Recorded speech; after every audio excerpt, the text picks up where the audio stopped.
Hello, and welcome to Dr. A for Animals, the podcast that gives you reliable answers to your questions about animal health and wellness and useful tools to help you help animals, whether in your own home or out in the wild. Together with expert guests, I'll give you information that is based on scientific research and clinical experience. I'm Dr. Charla Ansorge, a small animal and exotics veterinarian, and I'm so happy to share my love of animals with you. Let's get started.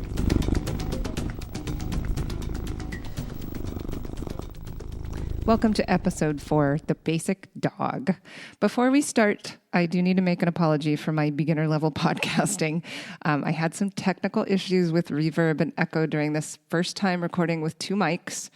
I did my best to clean it up, but you likely will still hear some spots that have some funky sound effects. So please bear with me on this voyage of podcasting. I will hopefully have that glitch ironed out for future interview episodes. Sorry about that, but hopefully it's not too annoying for you and not showing up in too many spots. But today I am so pleased to welcome Dr. Kathy Hickey to the show to talk to you about bringing home a new dog, socializing dogs, some basic resource needs, dog health and safety, basics of behavior and training, all kinds of great stuff about living with dogs. Dr. Hickey graduated summa cum laude from Washington State University. She's the past president of the Washington State Veterinary Medical Association, the founder and past president of our more local Peninsula Veterinary Medical Association. She's currently an alternate delegate to the American Veterinary Medical Association, and she's been voted top veterinarian by Seattle Met Magazine 2 years in a row. She's also currently the medical director of an award-winning small animal hospital, and she is also my very good friend and my boss. I hope you enjoy my discussion with this fantastic doctor. I'm very excited to have my dear good friend, Dr. Kathy Hickey, joining us today to share her expertise about dogs. So let's get right into it. Welcome to the show, Kathy. Thank you so much for being here. Thank you. Thanks for having me. I'm excited to be here today. All right. Well, let's talk about some doggies. Let's start with the very basics of bringing a new dog home for someone who either hasn't had a dog before or maybe they haven't had a dog for a while. They're thinking about getting a dog. What would you start with counseling someone on? I think the first question is, what kind of dog am I getting? Mm-hmm. And as you know, my husband and I recently lost our pet, and we're having these exact discussions right now, which can be pretty heated depending on what you each want. However, things to think about are, what is your lifestyle like? Certain dogs require a lot more activity and exercise than others. And so if you live in an apartment or you are elderly, you might not want to get a border collie or a husky. And if you really enjoy activities outside, like hiking and camping, you may not want to get a pug or something that has more of a smashed face that can't breathe as well on long hikes. So definitely considering that energy need of your dog is one huge thing. I think it can also be helpful to think about the size of the pet. There are some certain characteristics between some of the large dogs and small dogs. Some of our mastiffs and large dogs will drool all over your home. Some of our toy breeds can be a lot more yappy and bark all day long. And so really kind of thinking about what those personality quirks are that you may want. And again, pairing that with your lifestyle as well. All right. And then so thinking about the type of breed that's going to fit in with your lifestyle and that you're going to be comfortable with, definitely important. And then how would someone know if they're really ready for a puppy versus getting an adult dog? What are the pros and cons of starting with a puppy versus getting an adult dog? Great question. I think that everybody loves those cute little snuggly puppies, and we forget how much work they are and how unpredictable their personalities can be. So if you get a puppy, you're pretty much committed to walking them out to potty. The rule of thumb is months plus 1 is the number of hours you have to potty them. So a 2-month-old puppy, you're taking out every 3 hours, and that's at night too. There's a lot more work, a lot more training. And at 8 to 10 weeks, sometimes you don't know the true personality of that dog. Mm-hmm. Some of our anxieties or fears don't come out until closer to 4 to 6 months of age. And a lot of our health conditions don't necessarily appear until 6 to 12 months of age. So it's, as I call it, a little more of a Cracker Jack box prize, getting a puppy, versus if you were to adopt, say, a young adult dog hopefully all the training is done already. A little bit less work at home. Depending on history. Correct. And, ideally, if you have some good, thorough history from where it came from, you may have a better understanding of any chronic diseases at that age as well. Versus getting a middle-aged to older dog, you may be more likely to have health conditions and need to make sure that you're in a position financially and with your schedule to be able to care for that pet. Yeah, excellent things to think about. And we have the option of lots and lots of breeders versus adopting a dog. Do you have thoughts or feelings on whether there's more of a benefit to adopting a dog or a puppy versus getting one from a breeder? It's a great question. And I think it's hard. There's so many shelters out there with so many dogs that need adopted that sure, in a perfect world, we would adopt rather than purchase from a breeder. But I do respect that some families really like the characteristics or look of a certain breed. And if you're making sure that breeder is breeding responsibly and doing all the pre-breeding screening and caring for the mom and dad well, I think it's not wrong to get from a breeder. However, in general, purebred dogs tend to have more health conditions as well. And that's not always true. You can get a mutt that still has a lot of issues, but statistically, they do tend to be a little bit healthier if they're not purebred. So, and what kind of health issues would you be thinking about that are more breed related that we're going to see more commonly in a purebred?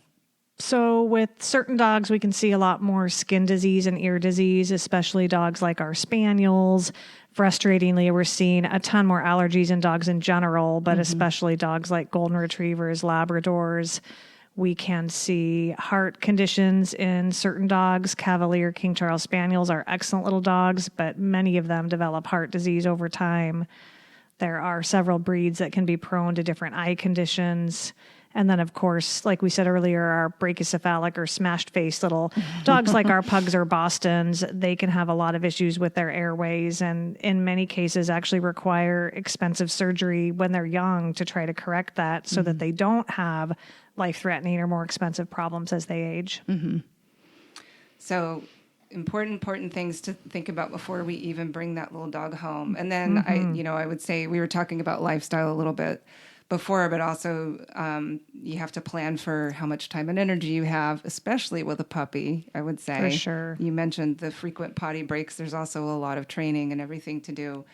And then I always like to talk to people about preparing financially, not just for the day-to-day care, but also for medical costs and planning your annual vet visits and being ready for the unexpected. So do you recommend pet insurance in general, or do you recommend people sort of save up and plan for getting a pet?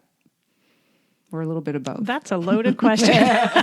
It's like saving for a baby. Yeah. It just really depends on the financial situation you're in. I tell my clients, my dad always said that insurances exist for a reason. And if you can afford to insure yourself, you're probably always ahead. However, pet care is very expensive these days, and some emergency or cancer treatments can run in the tens of thousands of dollars. And so having insurance can really be a great resource. I think the one thing that most clients are surprised about is how strict pet insurances are on what they call pre-existing conditions. And so if you wait to get that insurance until after you have a health issue, it won't be covered. And so getting insurance when they're a puppy, when they're healthy, is really the best way to go and just have that assurance that you're going to be covered. Absolutely. Very, very helpful. And then there are also some other ways to afford care. So folks, if you're at the emergency hospital or you're in with your regular vet and your pet needs some care, a lot of our hospitals offer other forms of payment like care credit. Our hospital has a wellness plan that covers for, your annual regular care, vaccines and lab work and that sort of thing that really offers quite a significant discount. So other important stuff to think about. So what kind of stuff do you have to have ready when you bring in your dog home? How do you prep your house?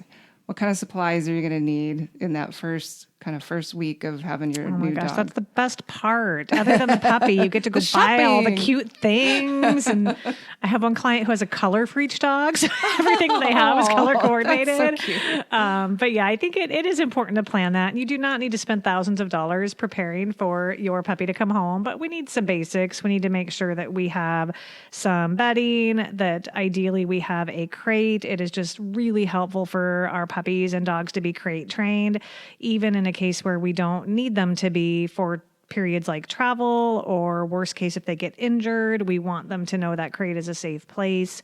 So making sure there's one that is size appropriate, and that may mean having to upgrade as they grow. That can also really help with potty training, by the way. But also making sure that we've got our food and water bowls, our food, that we have appropriate toys. One of the most frustrating things that we see is puppies coming in with broken teeth, or puppies coming in that need surgery to remove things from their intestines. And so we always let our clients know that if you cannot indent your fingernail in the chew when it's wet, aka drooled on, that can break teeth. And I actually love the other story, which is if you don't want it thrown at your kneecap, it's too hard for your puppy's teeth. But we also don't want soft things that they can chew pieces off of and swallow, because we don't want to be removing teeth. We don't want to be doing GI surgery. So really making sure that we're giving our toys under supervision. Of course, we also need to make sure that we have collars and leashes. And until that puppy gets microchipped, and even after that, it's really important to have a tag with your contact information in case they get lost. And there's just so many different choices out there now for all of these things. It can be really hard to know what to pick when you're standing there looking at an aisle of 100 different choices. And so it's always good to ask your vet for help. But in general, if you have a dog that's pulling hard, sometimes using things like more of those gentle leaders or face halters can be helpful. We do recommend avoiding the prong collars, and then utilizing harnesses in dogs that may have issues more with collars. As veterinarians, we hate the flexi lead. So I will tell you that the my dog is running 100 feet for me and I don't know which way it's going is not highly recommended. So having them on something that is a short lead so that we can get them out safely walking and going about their day. Yeah, those retractable leads are not just frustrating because it's difficult to actually keep your dog sort of under wraps, but also if you grab that thing when the dog is running off, you will get a nasty friction burn. And or the dog will when they circle around it. Yes, yeah, those are tricky. So now you mentioned prong collars and head collars like gentle leaders. I find a lot of people are hesitant with the head collars because, one, they think it looks like a muzzle. So I do want to just let people know you're fine to tell people on the street, it's not a muzzle, it's a head collar. She doesn't bite, unless she does, then then maybe have the muzzle. And the other thing with head collars is dogs, when they're initially introduced to them, I find some dogs really hate them. They do hate them. So how do you get the dog used to the head collar? Yeah, that's great. So I've actually used these in my dogs because they've been horrible pullers, and I think they work fantastic, but you do have to introduce it slowly. So I would put it on when my dog ate and or was getting treats and immediately take it back off. And at that point, we were putting it on pretty loosely and they were distracted. Once he got pretty comfortable with that, then we did start to just gradually increase the time that it was on, get it a little bit more snug. And I would say pretty much the rest of his life, when I would immediately put it on, he would start like jumping up and down like Tigger. But the second we started walking and he got distracted, he was like, okay, this is what we do. It just really helped me to not have him pulling as hard. A lot of dogs that are hard pullers can actually damage their major airway or trachea with all of that force. And so it not only helps you, but it helps them in the long run too. Yeah. So when there's a collar around the neck and they're really pulling, and especially if we're yanking on them with a pinch collar or a prong collar, you can actually cause damage to the trachea that causes airway difficulties. We already sort of started talking about resources, but let's talk a little bit about food and water. There are all kinds of dishes out there. There are low dishes, there are raised dishes, there are puzzle feeders, there are automatic feeders. What do we need? What does a dog really need? Hopefully, in most cases, just a bowl. But there are are some dogs that will Hoover vacuum their food and suck it down fast. And for those dogs or for dogs that are obese, it can be helpful to have the slow feeders. Those can work really well to slow them down. As to whether food needs elevated or not, a lot of times that's just dependent on the dog. For some of our giant breeds or pets that have disease of their spine, it can be easier to have the food elevated. But at the end of the day, it really is usually mostly a bowl. Okay. And then, we were talking a little bit earlier about washing bowls, and I do recommend washing out your bowls pretty regularly. Any wet food or water, I would wash those bowls out daily. And for dry food, I would wash the bowls, and I mean fully wash the bowl at least once a week, ideally a couple times a week. Yes. How often should dogs be fed? Some people feed once a day. Some people feed like 4 times a day. I generally recommend feeding puppies 2 to 3 times a day if they're young or underweight. And then usually somewhere between 4 to 6 months of age, I'll switch to twice a day. I do prefer dogs to eat twice a day because once is a pretty long time on an empty tummy. And sometimes we'll see some bile vomiting with that. But occasionally I do have a dog that just prefers to eat once a day. And if they have no symptoms and they're a good body weight, I'm okay with that. Mm-hmm. That's how my doggie was. She was not a big eater, and she was like a 2-dimensional skinny dog her whole life, and she lived to be 18. Now, I do see a lot of people that want to feed their dog when they eat meals, and their dogs are very overweight because their dog is having breakfast, second breakfast, lunch, and dinner. No second breakfast. Okay. And you mentioned a little bit of the hazards of toys. Let's talk a little bit about so you mentioned the toys not being too hard. Correct. On especially puppy teeth, but also adult teeth. So dogs that are biting rocks and stuff like that for sure also can crack a fully mature tooth.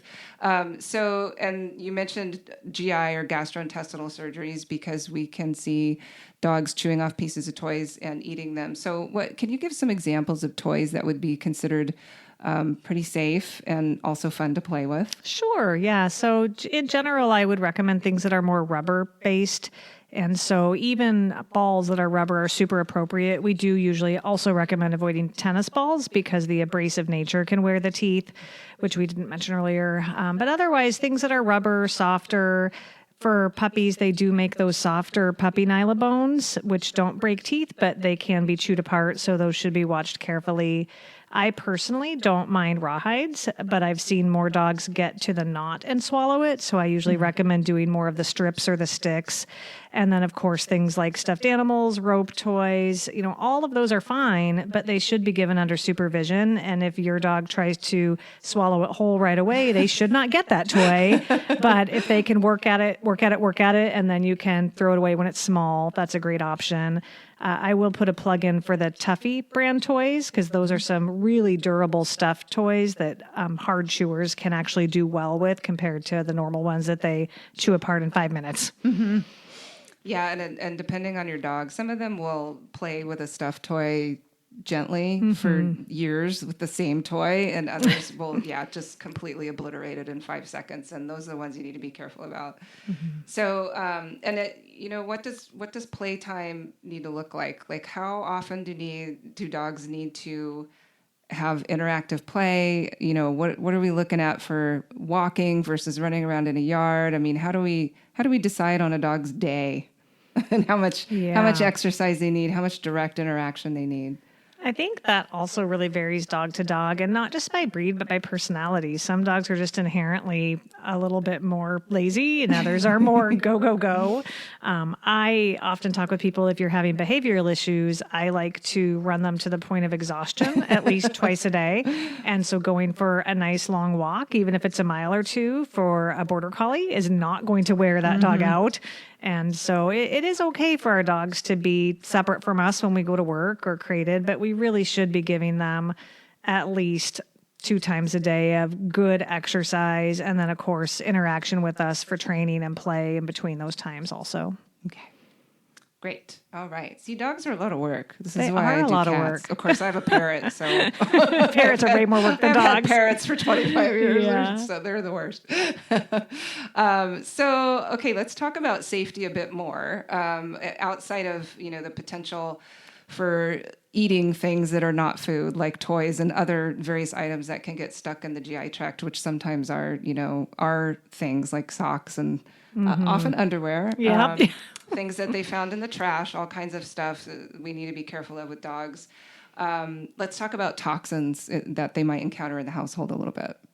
For sure. So definitely food items. So we want to make sure we're keeping our dogs away from things like chocolate, onions or garlic, grapes and raisins. It's pretty common if people accidentally drop a medication that a dog might slurp that up off the ground. So really important that we make sure that there's no risk for that. And then several of our plants, both indoor and outdoor, can be toxic, and it's good to check for that. It's usually pretty easy to be able to get online and Google. And if you don't know, there's some great plant apps right now that you can take a picture and see what plants you have. And so there definitely are a lot of poisons and toxins. There's things like mushrooms outside. We can see toxic algae in different ponds and puddles. And so it is important to know what the risks are in your environment. And I think it's really helpful to have resources handy, like the pet poison control hotline numbers, so that you can call them if something happens, to know. For some of these toxins, waiting until the pet is sick is really putting us behind the ball as veterinarians. And so for some, it is really helpful to know ahead of time to get ahead of the toxic risk to the pet. Yeah, absolutely. If we can get that stuff out of the dog soon after they've ingested it, that's one of the best ways that we can minimize the toxic effects. But in order for us to do that, to induce vomiting and get that out, we need to do it within an hour or two of the ingestion. So, yeah, things like rat bait and slug bait, those can be really bad. Yeah, rat bait in particular is nasty stuff. And then, of course, if you live in an area with a lot of car traffic, cars, or you have a dog who likes to chase cars, is something you need to be really careful of. And you mentioned microchipping, which I think is incredibly helpful for those dogs that can jump your fence or get out of your yard in some other way and run off. And of course, where we live, we have a lot of wildlife. So, raccoons and coyotes and other strange dogs on the loose can be a bit of a danger as far as getting wounded and bitten and that kind of thing. So let's move on to more kind of general dog health stuff. So when you're watching your dog at home, what are some kind of basic health monitoring things that you do? Like for kitties, I talk about monitoring the litter box as a huge part of your daily monitoring. So it's a little bit different for dogs. It is, yeah. And I think, you know your dog. And I think that's probably the most important thing, is that there may be really subtle things that you pick up on that I may not if you bring it into me. So knowing what your pet's normal routine is probably the first step of knowing what do they, when do they eat? How do they eat? What is their normal water intake? How often do they need to go out to potty? And what does that look like? So that if something subtle changes where they're eating slower, they're maybe squatting 3 times to pee instead of once, or the stools are softer than our normal. Those are all things that we need to pick up on, as well as even just changes in play. If the pet is suddenly not interacting in the same way, is hesitant or reluctant to jump or run or do things, anything like that can be a sign of pain or underlying disease. How often should a dog be peeing? How much pee should we see out of a dog in a day? I have no idea. There is actually, if you want to a count volume, but yeah. So I think it's going to vary with different dogs, just like different people. I would say most dogs are probably urinating 3 to 5 times a day. I would say. Depending on how long they hold it. And it can be confusing to be able to tell if a dog is peeing small amounts very frequently, which can be a sign of a urinary tract infection or some other problem, versus marking. Marking, right. Yeah. And some dogs just hold it and pee less often and less more often. I can't say 2 BMs or less is normal. Yeah, urination can be tricky. It also kind of depends on if they tend to tank up on water or not. If they're eating, canned food, or you're adding water to the food so they get more liquid intake, that kind of thing. And then, as far as more detailed discussion of signs of illness and what's an emergency and what's not, you can refer back to episode 1 of Dr. A for Animals, because we talk in a lot of detail about that.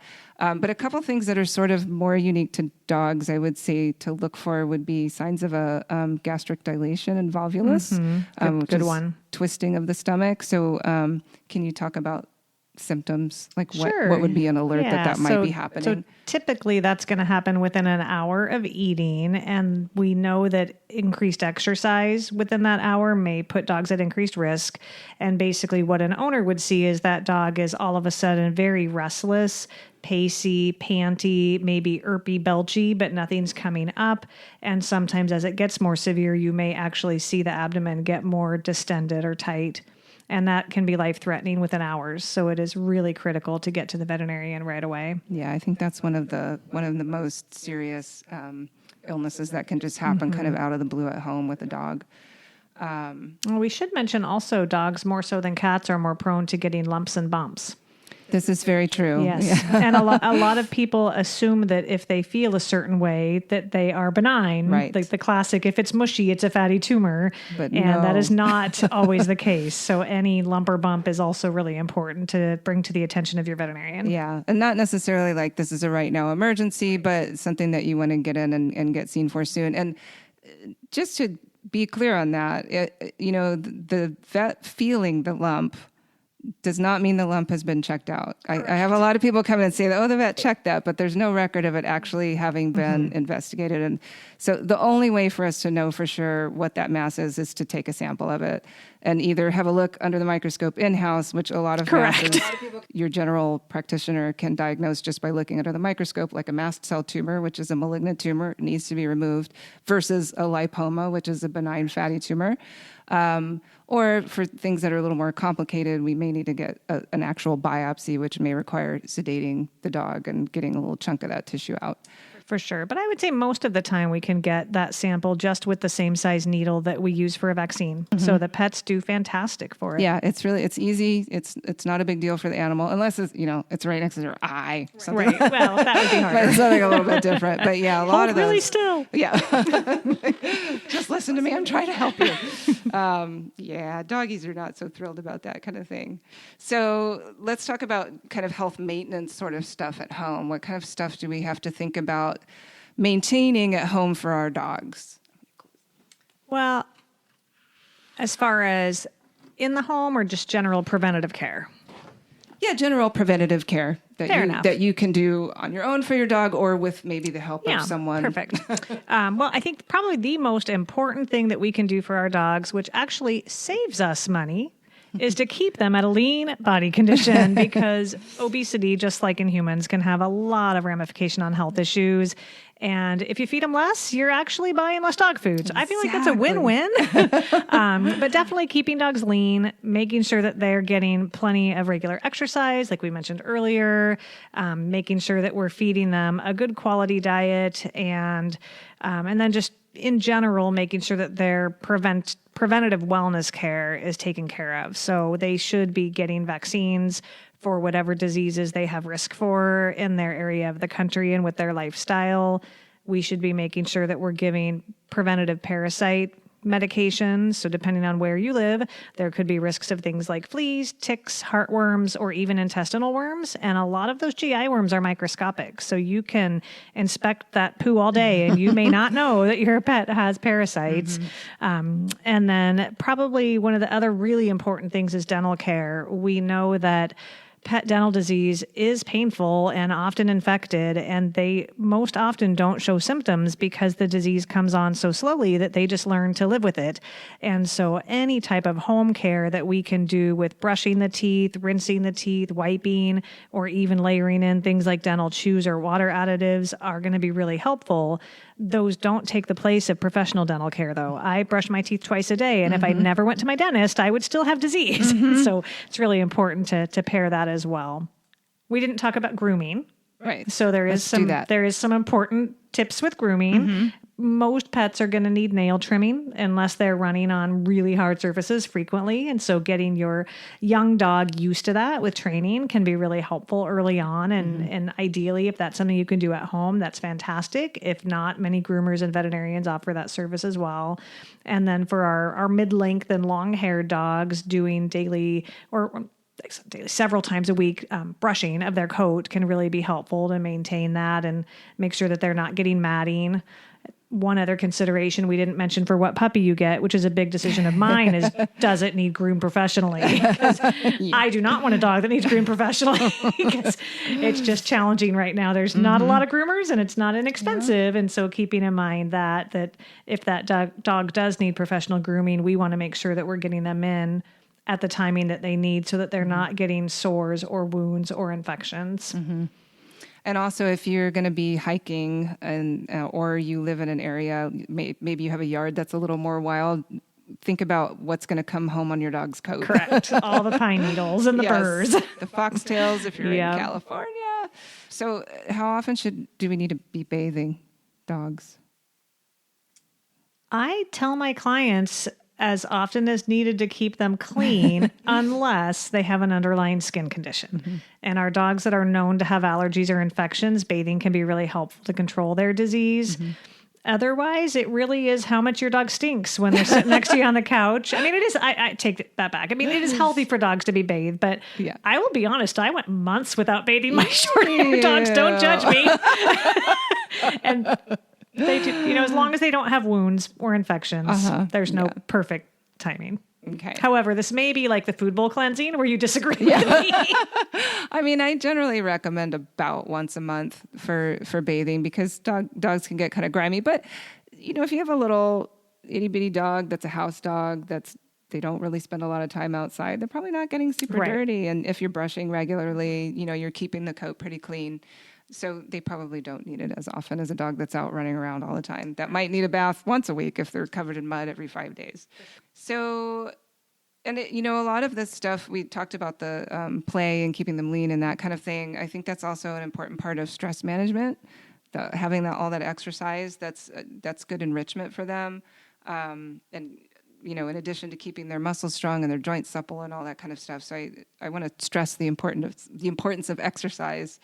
There was something that I missed earlier when we were talking about bringing a new dog home that I want to make sure we cover. So before I forget it again, how would you counsel someone who's bringing a dog home to a household that already has dogs or other animals?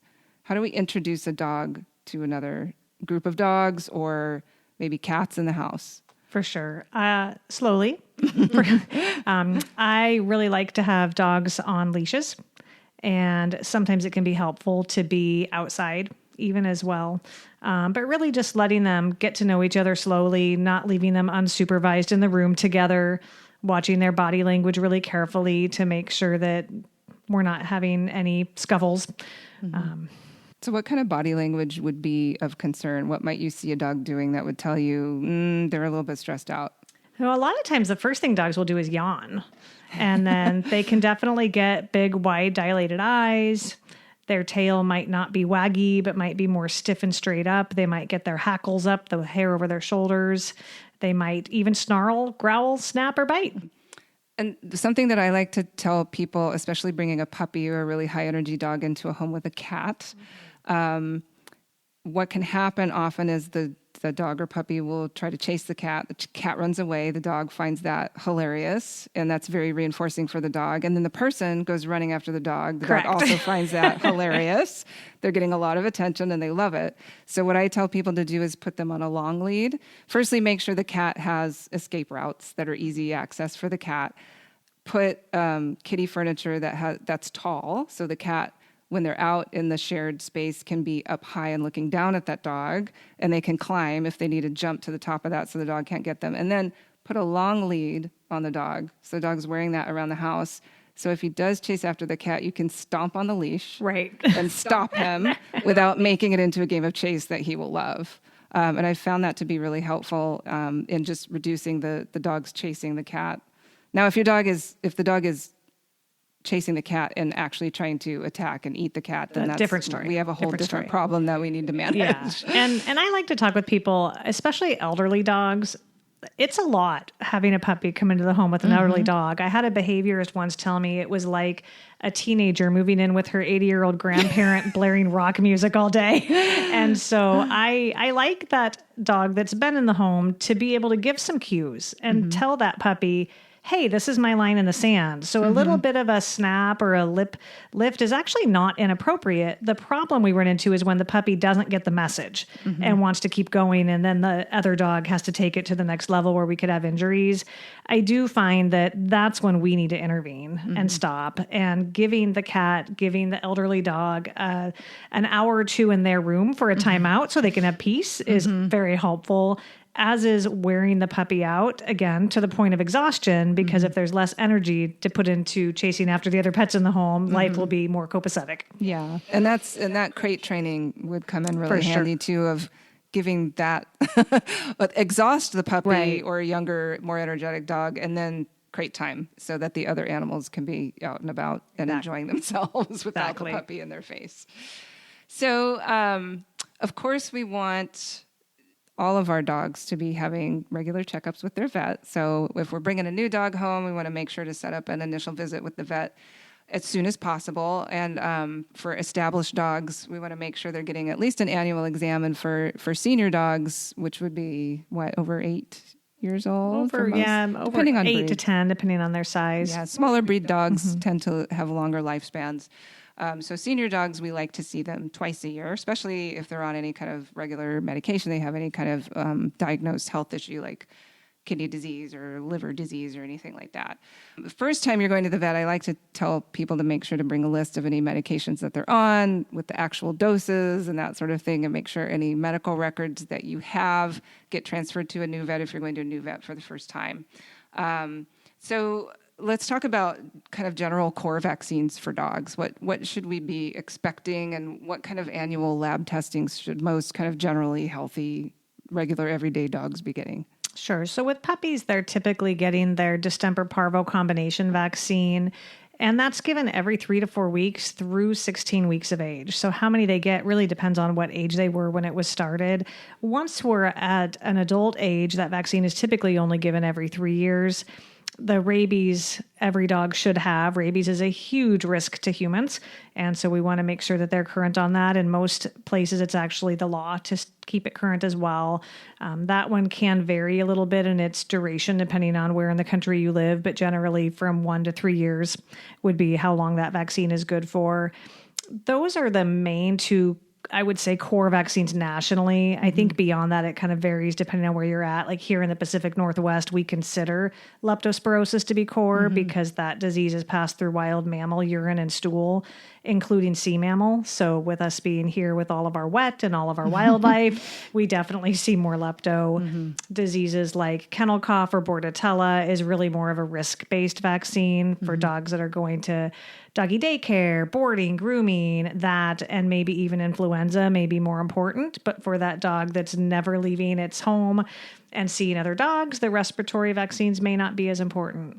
Regular lab work? Yeah. What do we do for young dogs, older dogs? So I do really like to have at least one basic blood panel, and that would be a CBC, which is looking at all the white and red blood cells, and then a chemistry panel to look at all of the organ enzymes. It's most often we're doing that before the spay and neuter, but if a puppy comes to me from the shelter or elsewhere where they've been spayed or neutered, it can be really helpful to have that one result so we know what's normal for that pet in their file. It's always surprising what we can find on lab work when the pet seems super healthy to either the owner or the vet. And so knowing if there's something brewing, knowing what's normal can be really helpful. And then typically that's something that is recommended yearly, and we'll layer in urine testing as they get more middle-aged to older.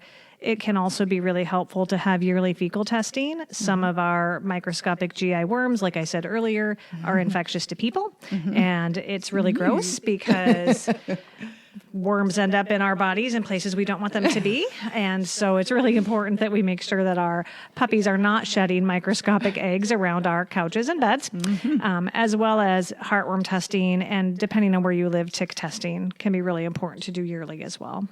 So we tend to recommend that around these parts, both tick and heartworm testing on an annual basis.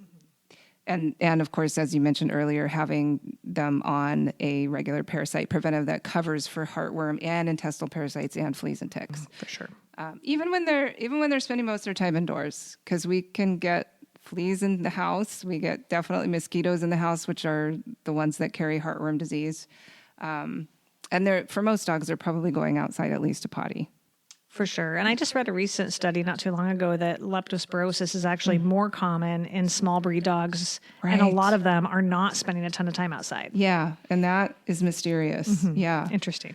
Very strange. So, all important things to talk with your vet about. And let's talk a little bit about spaying and neutering in our dogs, because there have been studies out over the last, I'd say 5 to 10 years about pros and cons of spaying and neutering. So controversial. It is. It's frustrating. The age at which to spay and neuter, does it depend on breed and size and all that kind of stuff? So let's go through the whole thing. Well, it all started at UC Davis. Sorry. So there were 3 studies done out of UC Davis in Goldens, Labs, and German Shepherds. And they did find benefits for all of them in doing their spay and neuter closer to a year of age versus under 6 months. Those included things like less risk of cancers later in life and less risk of joint diseases like ACL tears or hip dysplasia. And frustratingly, it varied dramatically breed to breed and gender to gender. And what we don't even know is, was that specific to California dogs? Was it specific to dogs that went to the university teaching hospital with cancers and orthopedic diseases? And since then, there have been many numerous other studies, and most of them do support that there may be some benefits in keeping those hormones a little bit longer. And there was a recent study that actually put out a graph by breed. Of course, it doesn't have every breed, but for those breeds that had studies, they actually qualified their recommendations of at what age they recommended either the male or the female be altered and how strong the data was to support that.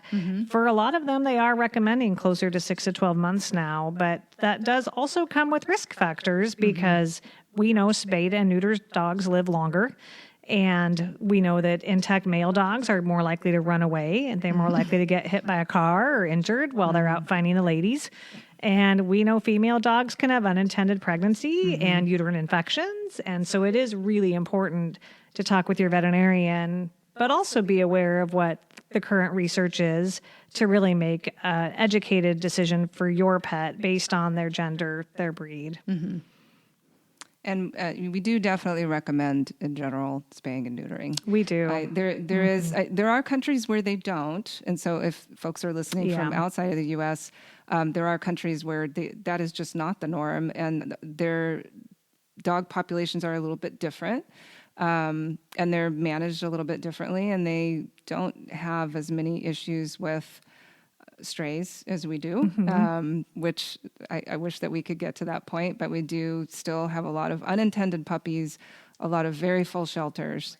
So that's part of the reason that we still recommend spay and neuter. And also because of the decreased risk of things like mammary cancer. Of course, you're eliminating that uterine infection, which is very common in unspayed female dogs as they get older. Uterine cancers, testicular cancers, all that kind of stuff. So there are a lot of benefits still to spaying and neutering, and the benefits, I feel, still strongly outweigh any cons that we know of. So there may come a time when you have to medicate your dog. I don't want to. Actually, I'd rather medicate my dog than my cat. Let's be honest.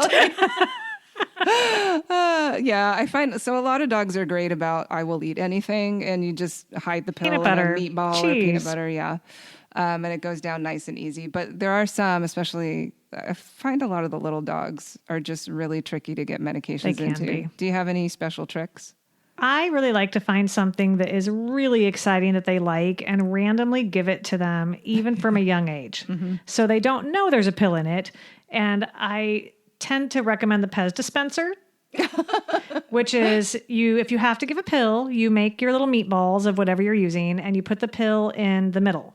So you go without pill, without pill, with pill, without pill. Because if it's going fast, I feel like they don't notice it as much. They just suck it down. They don't stop and chew it. Because if a pill's in it, they get wise. But if 75% of the time, there's not a pill in it. Yeah. I feel like that can be successful. But for some dogs, it's not enough and they know it's in there, in which case, that's challenging. If there's not a food item we can find to get that pill in, sometimes we are having to teach owners how to try to just give it with their hand and not get bit, or maybe look at other options like liquid medications.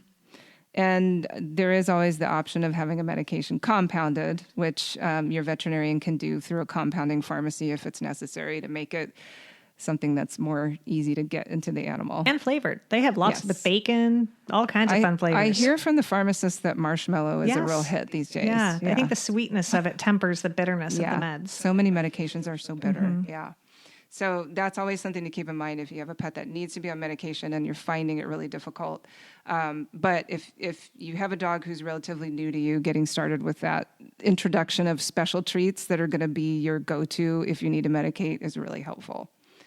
So I think we've covered some basic health stuff, and we can move on a little bit to talking about behavior and training, which is a huge part of having a dog. Oh, big. Yeah. So dogs are very social. We consider them pack animals. We don't always have them in packs in our homes, so we become the pack. There has been historically a lot of talk about being the alpha dog, but I have a lot of background in behavior, and I don't agree. I don't agree. I don't think you need to be the alpha dog. No. And I think it does more harm than good. Well, we talked earlier that dogs don't really perceive the pack the same way in our domestic dogs as they do in the wild. And our domestic dogs are really different. So that's part of it, is that these are truly domesticated animals that are many, many, many generations out. I mean, what Chihuahua reminds you in any way of a wolf. So that's part of it. And also a lot of the old advice out there had to do with being dominant to your dog in order to get them to do what you want. The flipping, all of the physical. And what does that do? Action. How does that impact your relationship with the dog? Well, I think it's hard because we assume the dog understands what we're trying to teach them. But in many cases, the dog learns a completely different lesson.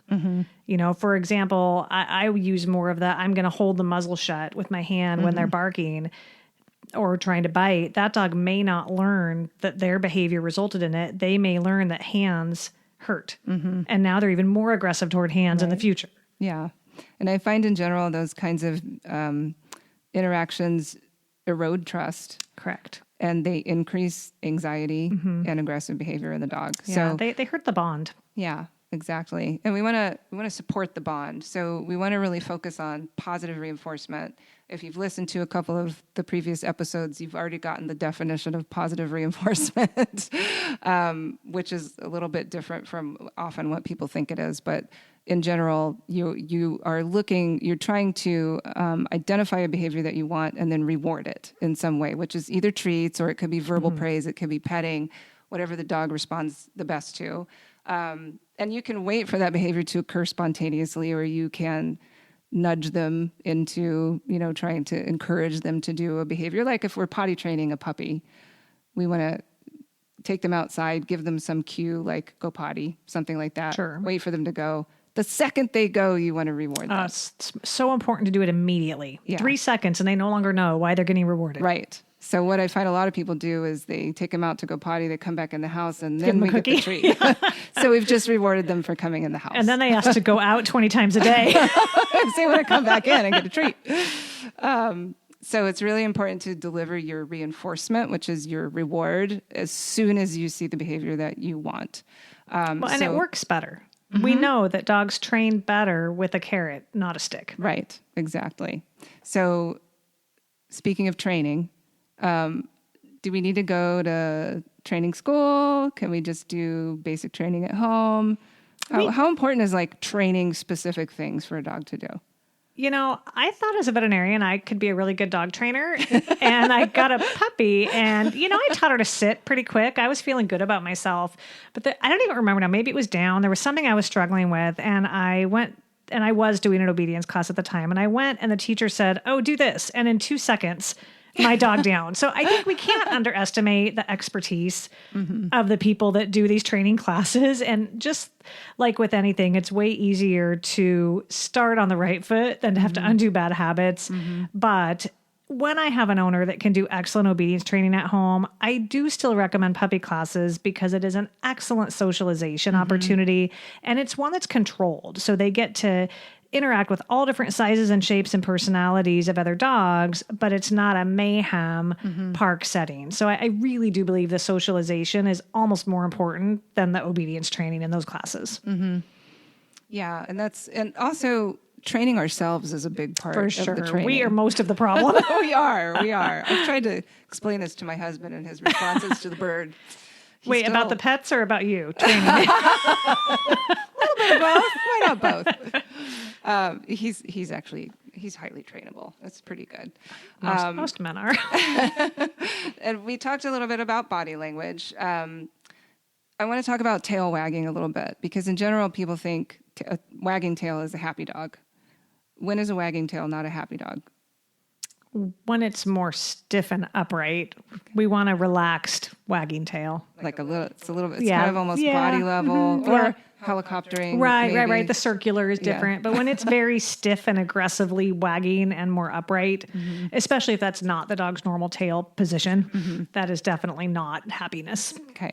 And if you see a wagging tail, but you also see hackles are up, or the dog seems very tense, don't rely on the tail as like an indicator of, everything's fine because he's wagging his tail. Wagging tail can come with feeling very tense. Do you have anything to say about interdog relationships, about managing or recognizing what's play, what's verging on aggression, when are dogs just tolerating each other versus when they really are friends? It's easy. It's easy when it's on either opposite extreme, but it is challenging sometimes to know. Some dogs play pretty aggressively. And I think about boxers, for example, and that's one of the reasons why I recommend these puppy classes is that it is important to learn how other breeds and dogs play because some play very aggressively and they also need to learn that not every dog is going to like that. And so it can be hard. And I think that one thing that can be really helpful is videotaping those episodes so that your veterinarian can look at it because there can be some really subtle body language cues like we talked about. Obviously if a dog is growling or snapping at another dog, that's more aggression. But we've all seen dogs play where those teeth are clanging and it's play. So it definitely can be fuzzy. And they can even occasionally get injured just playing. Correct. And it doesn't mean that had snapped over into aggression. It just means they were playing super rough. So for more shy dogs that haven't been socialized well, so we have a lot of what we call COVID puppies these days that are still out there in the world that didn't get well socialized because we couldn't socialize. What can we do if we're bringing a dog like that into the home, or if we already live with a dog that we've kind of been just dealing with, they just get really scared around other people. We can't really take them out in public because they freak out, they get tense, they bark. What can we do for those dogs? Those dogs are really hard, and we're seeing quite a bit more of them now. Even before COVID, we were seeing more, which is really interesting. I find it fascinating, the parallels between human anxieties and dogs. Allergies as well. We see so many more allergies now, which we see in humans, which is crazy.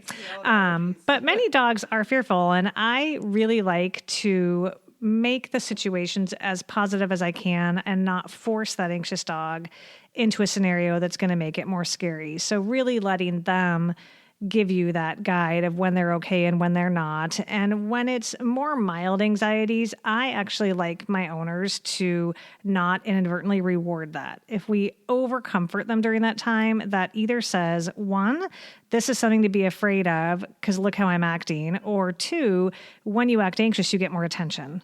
And so I really like my owners to act chill and calm and let the dog feed off of them, that everything is okay.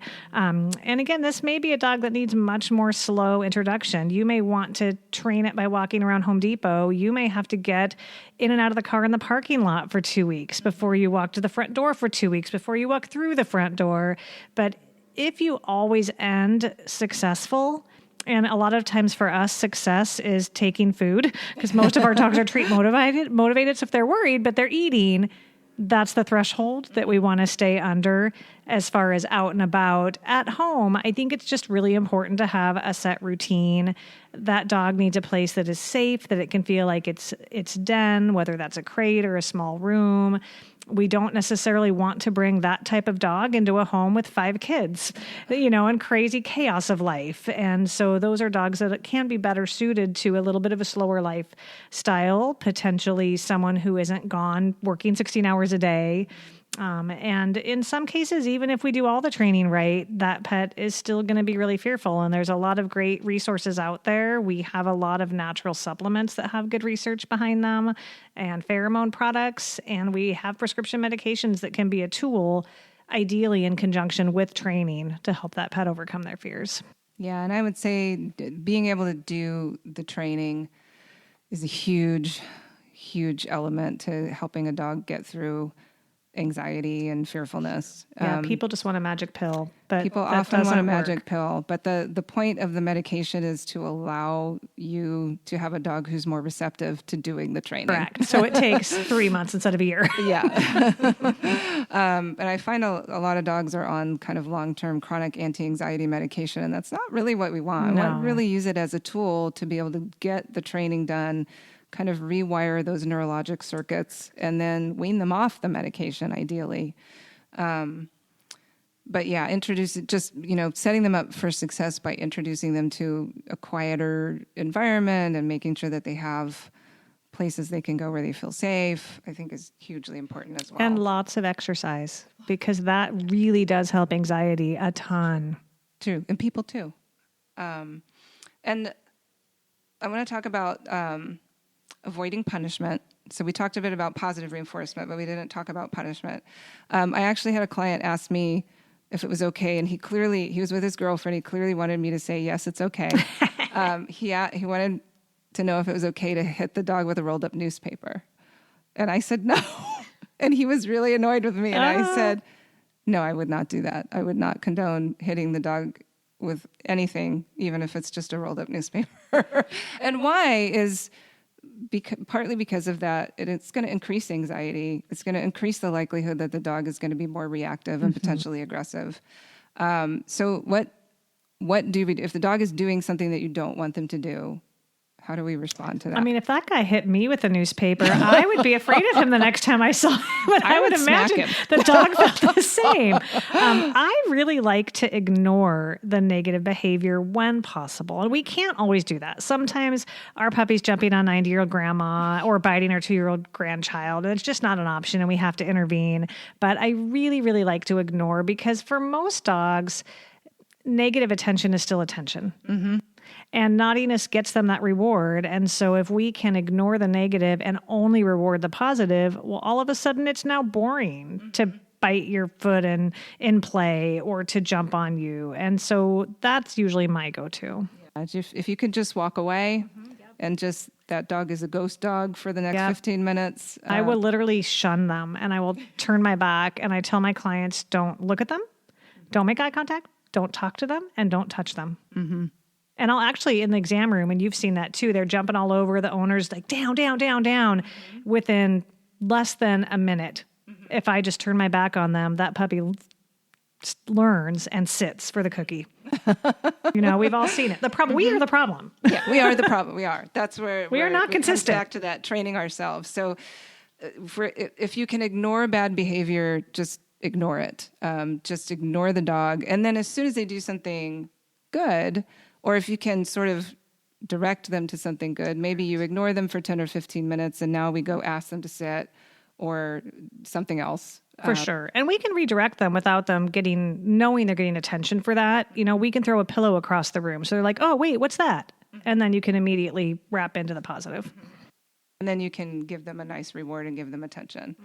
So I think dogs are more obvious about this. I think our other pets very much respond to our emotional state, but dogs are so cued into the human emotional state. Oh, so much. They will look up at your face. They know everything that's happening inside your brain.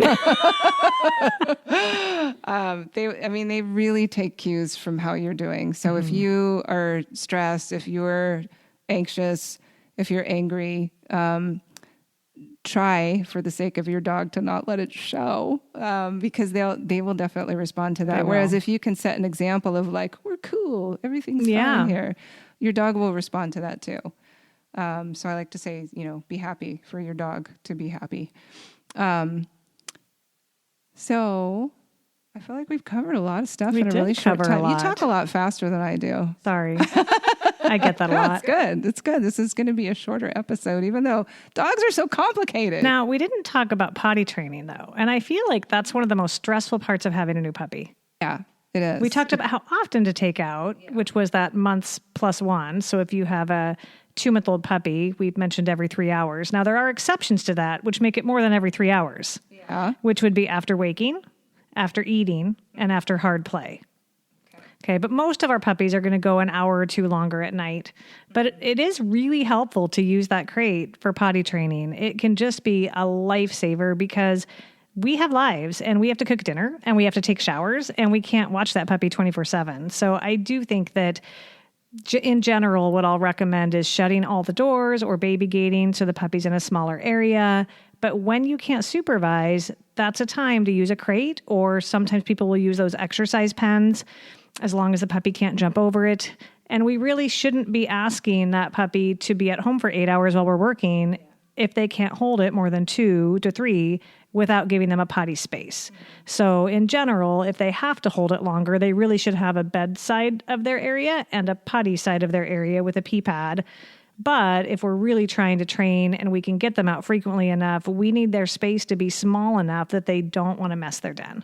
So we don't want that potty space. We just want that den. And it is okay to put that dog in a crate. People feel so guilty about putting dogs in crates. But if you're giving it, like we talked earlier, plenty of play, plenty of exercise, your training is going to go so much better if you can minimize the accidents and have more successes. And then, like we talked about, giving that reward immediately when they go so that they know, oh, this is the thing that you wanted me to do. Yes. Yeah. Is there anything else you swirling around that you're like, oh, we should talk about? There were a couple thoughts earlier, but they're gone. Yeah. Tough stuff, picking a dog. It's a lot. It's a lifetime commitment. Although I should say, one thing that I feel very passionate about is we don't always know how a dog's going to fit in with our family. Mm-hmm. And I have a lot of clients that feel like once I take that dog in, I have to keep it for life. Mm-hmm. And sometimes the situation is not just not ideal for the family, but it's not ideal for the dog, right? We talked earlier, there are some dogs that don't do well in a home that's chaotic with bazillion children. So I really think it is okay to give yourself permission to say, this relationship is not working out. Mm-hmm.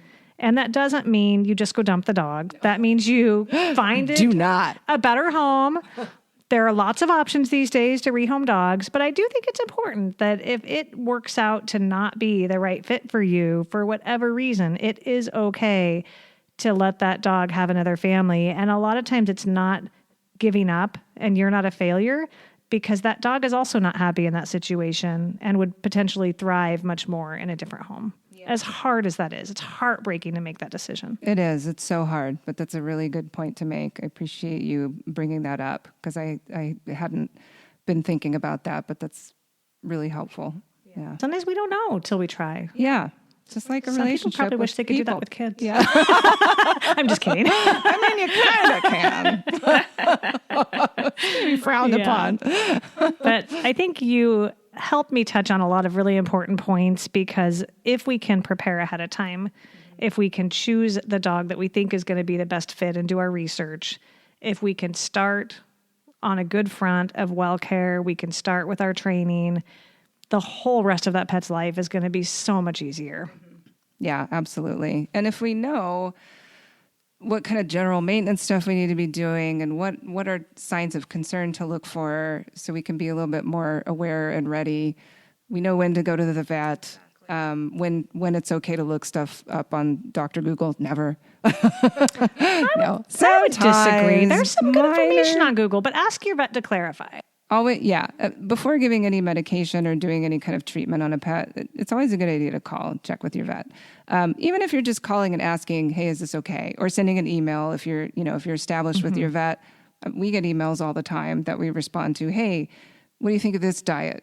Just basic stuff like that. You can always check in with your vet, depending on how responsive they are. If you have a vet who's not as responsive, you might not ever get an answer, but hopefully... Maybe you need a new vet. Yeah. Hopefully you'll get a good response. And just like with us, that preventative care is so important. And I know it's hard for some families because it can be expensive to do all the things we talked about with the vaccines and the labs. But if we can find disease or prevent disease, it's always way cheaper and way better for our pet in the long run. Absolutely. Especially that dental disease that is ubiquitous. Dogs can get such severe and horrible dental disease to the point where we're having to take out lots and lots of teeth the first time we do a dental on that pet. For sure. And most people don't brush their dog's teeth. I think the statistics are less than 10%, which is hard. I didn't brush my dog's teeth. I totally get it. Yeah. It makes a huge difference. It's really hard to get into the habit. Once you do, if you train them to do it and they get really great rewards every time you do it, it makes it so much less stressful. It does. And it just becomes part of the routine. And we were talking earlier today about how often that needs to happen because some of my clients say, well, I pay the groomer to brush their teeth every 6 weeks. Yeah. And I don't want to say that's not helpful because they're brushing teeth, but there have been several studies that have shown that if it's not done daily to 3 times a week, it's really not making a huge difference in the long run. And I think if we don't do it daily, we don't keep it in our routine. Right. I mean, when I had young kids at home and was working full time, I was lucky to brush my own teeth, let alone the dogs. So a lot of times I'll recommend doing it before you feed because dogs are their best behaved right before a meal. Yeah, true. And even though we brush after and it's counterintuitive, any brushing in a dog is better. And so if we can just pick one of those meals to take 30 seconds to a minute to brush before they get their meal, then we actually stay in the habit of it as well. Yep. And if you get used to doing it, it should be a less than 2-minute endeavor. Correct. And that can save you thousands of dollars. However, I still think it doesn't take the place of professional care. And maybe we could talk all day about dentistry because that's what I'm passionate about. But I like my clients to know that even when the teeth are clean, there can be significant disease under the gum line, just genetically. A lot of dogs are more prone to dental disease and having bone loss. And our small breed dogs definitely get more of the dental disease as a whole, where our larger dogs maybe are more prone to arthritis. So those are things to keep in mind too, is, what is my financial commitment to being able to do more advanced dentistry more regularly and keeping that in mind when we pick a pet as well. The smaller breeds definitely have much, much more dental disease, and especially the brachycephalic little pushed in faces. Their dentition is not normal. It's just part of having that facial conformation. They're going to have abnormal dentition. Right. They have so much crowding. We're going to have a lot of crowding, and that leads to food entrapment, and then we get bacterial growth in there, and then we get periodontal disease. So, definitely another thing to think about when you're thinking about the breed part. But for any dog or cat, or ferret, anyone with teeth, rabbits and not rodents, the bird. You don't brush your bird's beak. You don't have to worry about the bird's beak. They keep it clean on their own. I have never had to extract a beak. That's like the first plug for a bird I've ever actually heard that would make me want to get a bird. Birds are easy because you don't have to brush their teeth. Yeah. Can I just train it to poop outside? Well, sort of. You can potty train birds, but it's rough. They're still messy. They make a mess. And if you're interested in birds, listen to the basic bird episode and you'll probably decide you don't want to have a bird. Speaking of birds, there's my bird in the background. I don't know if you can hear him, but any last tidbits that you feel like we should cover before we close up? I think that was a lot of information. That's a lot of information. So I hope you guys found that helpful and enjoyable. Thank you so much, Dr. Kathy Hickey, for being here and sharing your expertise on our doggy friends today. Thanks for having me. It was a lot of fun. One thing Dr. Hickey and I didn't manage to cover during our discussion was a little more detail about nutrition for dogs. And I do want to do a full episode on nutrition at some point in the future. So we'll save all of the nitty-gritty detail for that long discussion. But there are a few things that I do want to cover because they come up so often in regular practice. One of those is grain-free diets. So grain-free diets sort of blasted the pet food market sort of somewhere around 2017, 2018. And we did start seeing a lot of dogs showing up with dilated cardiomyopathy after being on certain grain-free diets for relatively long periods of time. And so initially we had a big scare about grain-free diets and started recommending avoiding them. Over the last couple of years, with more research coming out, it looks like it's not necessarily being grain-free that is the problem. It looks like it's diets that are very high in pulses, so peas, lentils, some beans, not soybeans, apparently, but those other pulses being very high on the ingredients list. So a large component of the diet seems to be the link between the diet and developing dilated cardiomyopathy. This is a type of heart disease where the heart chambers become very large and not as functional, so the dog is not able to pump blood well. And this can lead to heart failure in dogs. So it is very dangerous, but it is generally, if it's caught pretty early, reversible with a change in the diet. So at this point, our understanding is that diets that are very high in pulses are the problem. And this tends to be more common in diets that are grain-free because they're using the pulses to fill some of those nutritional needs that in previous diets would have been filled by a grain. So part of what you want to do if you're looking for a grain-free diet for some reason, and you want that for your dog, make sure that you're using a diet that is not very high in those ingredients. So you don't want to see that too high up on the ingredient list. If you're reading an ingredient list, the thing that is in highest concentration will come first. The things that are in lowest concentration will be at the end of the list. So if you're seeing lentils, peas, some form of beans that's not soybeans that are, second, third, fourth on the list, that's probably too high and you probably want to avoid that diet, or you want to feed only a small amount of that diet and feed something else as well. And in general, for most dogs, there's nothing wrong with eating grains. If they don't have a specific sensitivity or allergy to grains, there's not really a reason for them to be on a grain-free diet. Dogs are omnivores, and they certainly can eat grains, and that is not harmful for them unless that individual dog has some kind of a sensitivity and doesn't seem to do well on a diet that contains grains. So in general, you don't need to look for a grain-free diet unless your particular dog has some reason for that. And in general, try to avoid the pulses being high on the menu, and feed a little bit of variety, although we do need to be careful with variety in dogs because a lot of dogs are very sensitive to having changes in their diet. So you want to pick, 2 or 3 things that they eat very regularly. If you are introducing a new diet to a dog, any kind of new food item, don't do it all at once. Introduce it in small amounts and kind of gradually increase it over time because dogs' GI tracts can be quite sensitive, and adding a new food to their diet kind of suddenly can lead to GI distress, vomiting, diarrhea, cramping, all that kind of stuff. So make any kind of diet change gradually and carefully and monitor how they're responding to it before you increase the amount of the new food. So that's kind of grain-free and sort of general diet stuff. One of the other big ones is raw diets.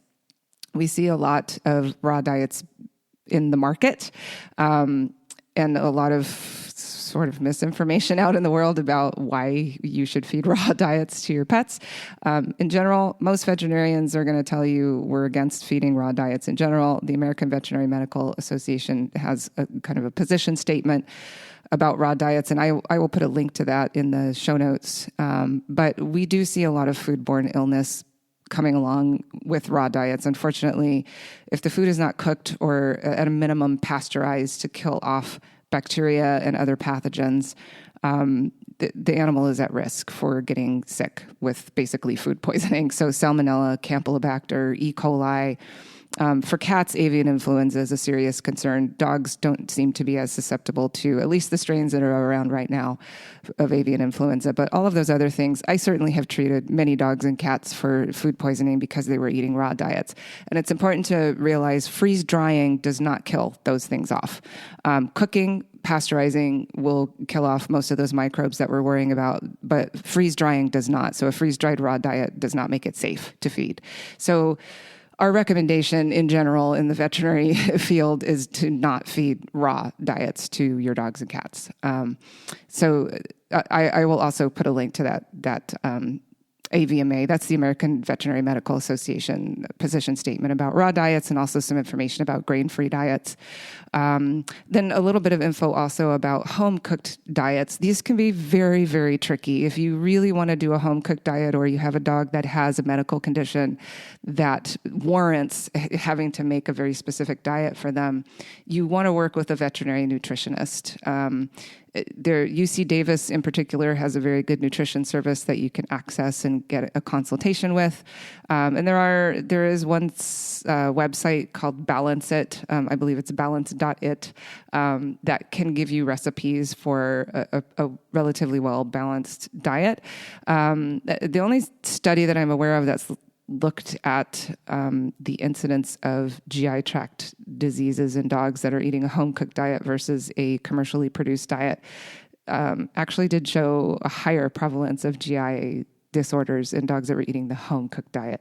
Now, I haven't really gone through and combed through that study to find out whether there's maybe a user bias there, where dogs that have pre-existing GI disorders are more likely to be eating a home-cooked diet because of the GI disorder. So there may be a little bit of that. But I will put a link to that study as well if you want to get in there and check that out. So there's a lot to think about when we're choosing a diet for the dog, and there are so many diets out there. In general, most of them are going to be fine as long as they state that they meet AAFCO standards, so AAFCO standards for nutrition. That means that they're meeting all of the basic nutritional requirements that the modern science knows of for dogs. So you definitely want to check for that AAFCO statement on the label of the food to make sure that it is adequate for daily feeding. And some diets are not actually made for daily feeding. They're made to be more of a treat or a topper, that sort of thing. So do make sure you're paying attention to that. One more thing that I wanted to mention is the dog aging study, which is something that you may want to check out and potentially even enroll your dog in, so that your dog can participate in citizen science, and we can learn more about healthy aging in dogs and how we can better promote healthy, long lifespans for dogs. There are lots of studies coming out of this big cohort study, and I believe they are still enrolling dogs, so I'll put a link to that in the show notes as well. And they've got some information coming out about lifespan in dogs affecting aging, and exercise and nutrition and all kinds of things, and how they affect aging in dogs. So really interesting stuff. Check out their page and maybe think about enrolling your dog. So that's all for today, folks. I hope you enjoyed my discussion with Dr. Hickey, and please go give your dogs nice big hugs for us. I hope you enjoyed this episode of Dr. A for Animals. This podcast is for educational purposes and does not substitute for specific medical advice for an individual animal or constitute the practice of veterinary medicine. No veterinary client-patient relationship is formed through listening to the podcast. If you have an animal in need of medical care, please see their veterinarian.